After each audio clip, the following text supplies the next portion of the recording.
मैं professor Vijay Singh Thakur from government arts and commerce college Naswadi से आपका हार्दिक स्वागत करता हूं। आज हम मध्यकालीन संत परंपरा का परिचय भाग 1 में भक्ति आंदोलन के अभ्यास के बाद मध्यकाल में कौन कौन से संत हुए, उनके चरित्र एवं उनकी कृति के बारे में संक्षिप्त में जानकारी लेंगे।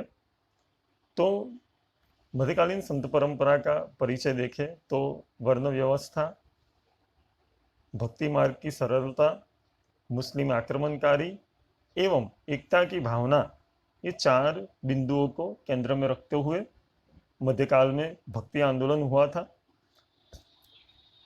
हमारे देश में रूढ़िचुस्त वर्ण व्यवस्था को खत्म करना, भक्तियों में जो कर्म कांड आ चुका था उसे दूर करना, मुस्लिम आक्रमणकारियों के सामने हमारे धर्म का रक्षण करना एवं सर्वधर्म संभावना की भावना इसमें बसी हुई थी।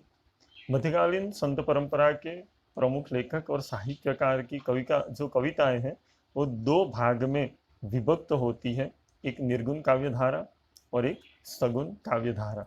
निर्गुण काव्यधारा में संत काव्यधारा, सूफी काव्यधारा और सगुण काव्यधारा में राम भक्ति काव्यधारा और कृष्ण भक्ति काव्यधारा का समावेश होता है। मध्यकालीन संत परंपरा के प्रमुख लेखक और साहित्यकार में सबसे पहले आते हैं रामानुजाचार्य, जिनका समय सन 1017 से 1137 के बीच में रहा है। उन्होंने विशिष्ट द्वैतवाद के सिद्धांत को प्रतिपादित किया था।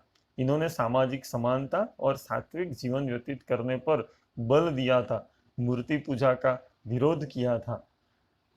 उसके बाद में देखें तो मध्यकालीन संत परंपरा में आगे चलते हुए माधवाचार्य आते हैं, जिनका समय है सन 1199 से लेके 1278 तक।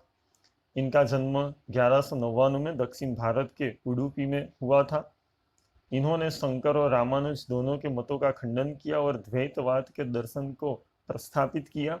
इनका मानना था कि ईश्वर को भक्ति द्वारा ही प्राप्त किया जा सकता है। इन्होंने विष्णु की उपासना और ज्ञान प्राप्ति पर बल दिया। निर्गुण धारा के प्रमुख कवियों में कबीर का नाम आता है।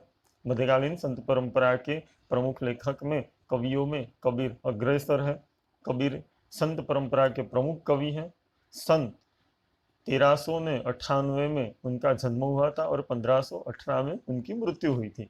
कबीर निर्गुण नीरू और नीमा नामक जुलाहा दंपत्ति को तालाब के किनारे प्राप्त हुए थे और उन्होंने लालन पोषण पालन किया। कबीर के गुरु का नाम रामानंद था। कबीर के पास से हमें बीजक नामक धार्मिक तथा सामाजिक अंधविश्वासों को खत्म करने वाली कृति और खास करके कबीर के दोहे प्राप्त होते हैं। तो आज के लिए बस इतना ही। आगे हम फिर मिलेंगे। आपका खूब खूब धन्यवाद।